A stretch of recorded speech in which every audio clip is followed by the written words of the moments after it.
Venezuelan President Nicolas Maduro is blocking life-saving humanitarian aid from getting into his collapsing country. Truckloads of food and medical supplies from the U.S., Canada, Colombia, and other countries are sitting at a Venezuelan border. At least 47 countries, including the U.S., have recognized opposition leader Juan Guaido as the country's interim president.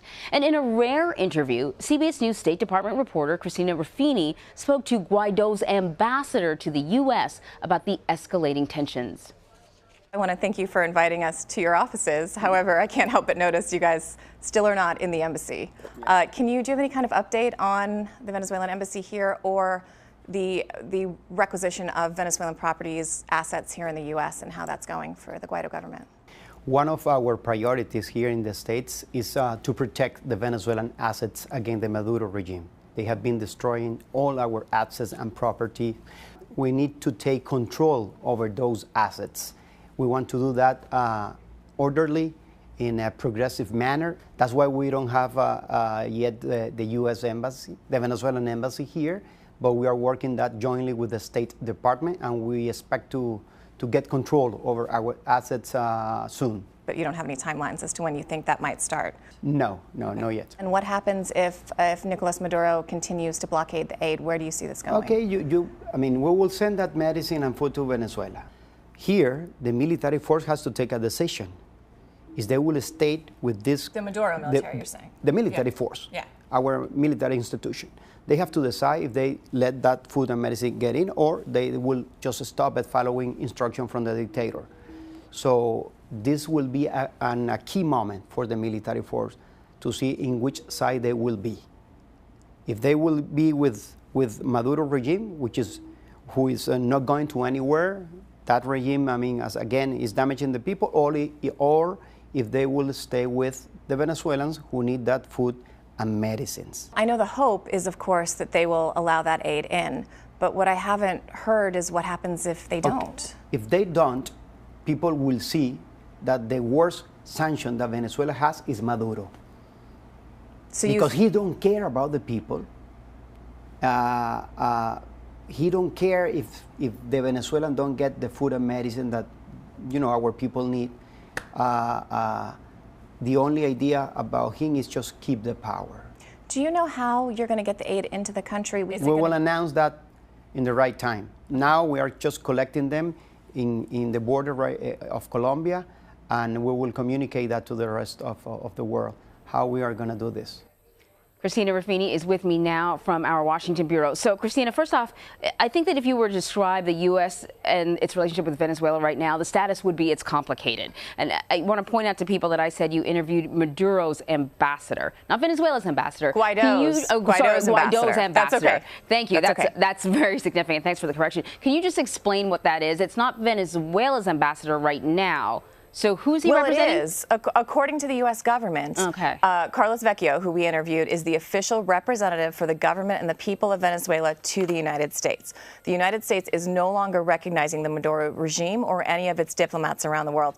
I actually asked a question of a U.S. official yesterday where I said, what happens if you have these two heads of state? And they said, no, there is only one head of state. The other is illegitimate. The only head of state the U.S. is recognizing is Juan Guaido. So Carlos Vecchio and the other ambassador we spoke to, Gustavo Tarre, are the two highest-ranking Venezuelan diplomats for that government in the United States. Very, very fascinating. So right now, we have a growing humanitarian crisis. We have humanitarian aid at the border waiting to go through. What is Juan Guaido and his government doing to get the people of Venezuela the aid that they need?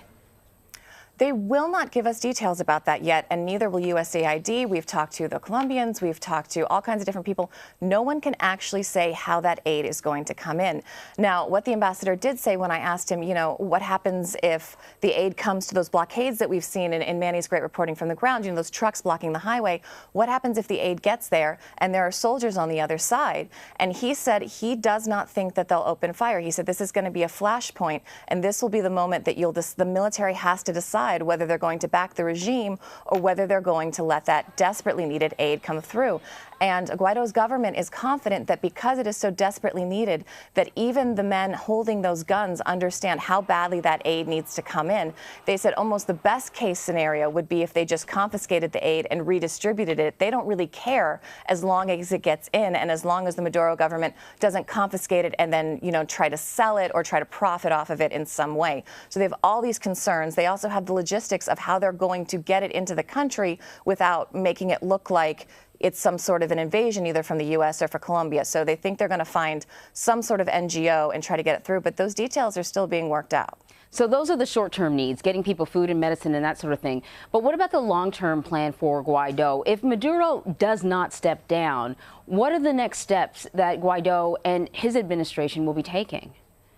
This is another thing no one really wants to talk about. But I said, what happens if, because he took power based on this 30-day clause in the Constitution, right? The Guaido government has already said they're not going to be able to call new elections in 30 days. So I asked, what happens if that clock runs out? Are you worried that you're going to start to lose legitimacy? And they said no. They said because this has been a long simmering issue in Venezuela, in the region for years. Ambassador Vecchio said what this movement has been lacking is a leader. And he thinks now that they have Juan Guaido, now that they have this center point for everyone to rally around, he's confident that this will happen. But, this is not an infinite timeline, despite what I've been told by Vecchio and by the Americans this week.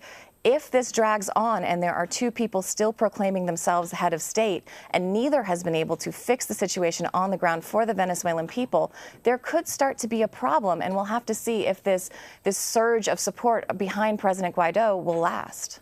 Before I let you go, Christina, there are 5 Americans that are being held in Venezuela. Do we know what their status is? What's going on there?